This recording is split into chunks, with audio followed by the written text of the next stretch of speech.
Good morning. I'm looking forward to meet the European Union defense ministers, and next month High Representative Federica Mogherini will meet with the foreign ministers of NATO. So this is just yet another example of a very close cooperation between the European Union and NATO. And today we will discuss how we can further strengthen the cooperation between the European Union and NATO.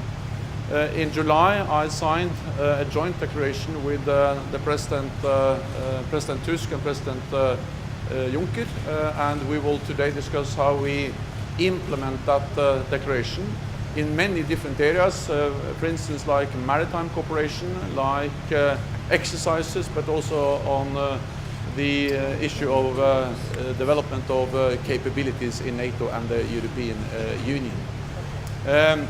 Stronger NATO-EU cooperation will also strengthen the European defense. And I welcome the decision made yesterday by the defense ministers and foreign ministers of the European Union on the implementation on security and defense of the global strategy. And my message has been, since I became Secretary General of NATO, that Europe has to do more. Europe has to step up. Europe has to invest more in defense. And that is what we see is happening. So I welcome that after many years of cuts in defense spending, Europe is now increasing defense spending as a response to a more dangerous and more challenging security environment. This has been my message since I became Secretary General, and I will continue to convey the strong message of more defense spending in Europe to respond to a more challenging security environment. Are you not afraid that Donald Trump is General, in your op-ed, you talked about the relationship between Europe and America being based on shared values. Mr. Trump has talked about a more transactional relationship based on increased spending. Are you worried that Mr. Trump's election is going to change the basis of the alliance, change the dynamic in the alliance? President-elect Donald Trump stated during the election campaign that he's a big fan of NATO. And I'm certain that he will be a president of the United States which will live up to all the commitments of the United States in the alliance. Because a strong NATO is important for Europe, but it's also important for the United States.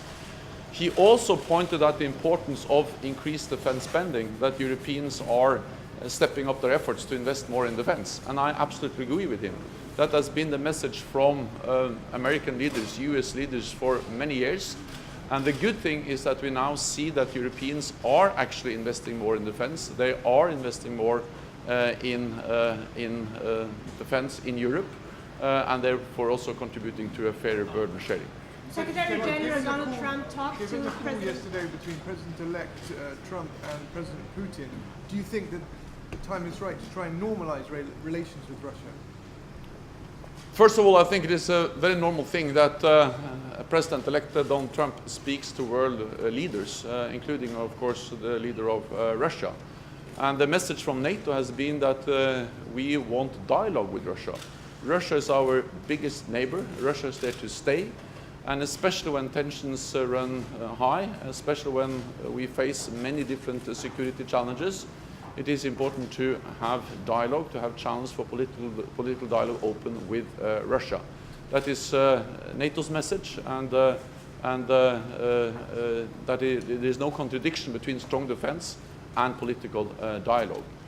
We think it is important to respect the territorial integrity and the sovereignty of all nations, including Ukraine, and therefore we will never respect or accept the violation of the territorial integrity and the sovereignty of Ukraine, and that's the reason why we have responded in the way we have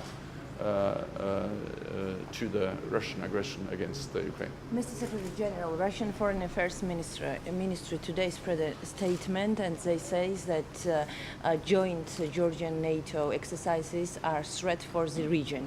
What is your response? The Georgian NATO. What NATO does is defensive, it is proportionate, and it's fully in line with our international obligations. And we will continue to work with our close partner Georgia. I visited Georgia recently, and I welcome very much the development and the strengthened partnership between NATO and Georgia. In general, I believe it is important that we stay calm and cool-headed, and that we sit down and find ways to avoid escalating tensions, and continue to talk with Russia to address different issues, not least risk reduction, transparency related to increased military activity close to our borders, and NATO will continue to do so. We are planning to hold a new meeting of the NATO-Russia Council in the near future, and that is one way of keeping the channels for political dialogue open with Russia to convene a new meeting of the NATO-Russia Council. But are you not afraid that NATO will become not relevant anymore? The EU is focusing on its own military and defense, and like the US, we have Donald Trump now, we had a Brexit, so how will the role of NATO develop, and are you afraid that EU is more concentrating on itself? In times with uncertainty, as we live in now, with the turmoil, the violence we see in Iraq, Syria, but also a more assertive Russia in the east, NATO is as important as ever. And therefore I welcome that we see a strengthening of the cooperation within NATO, and we see also that the European allies are stepping up. After many years of cuts in defense spending, we now see increased defense spending across Europe and Canada. So I am absolutely certain that NATO will continue to be the bedrock of our security. And I also welcome the decision of the defense ministers and foreign ministers of the European Union yesterday to strengthen European defense, because that will be important both for Europe, the European Union, and for our transatlantic bond. Well, thank you very much. That's all we have time for. Thank you. Thank you, colleagues.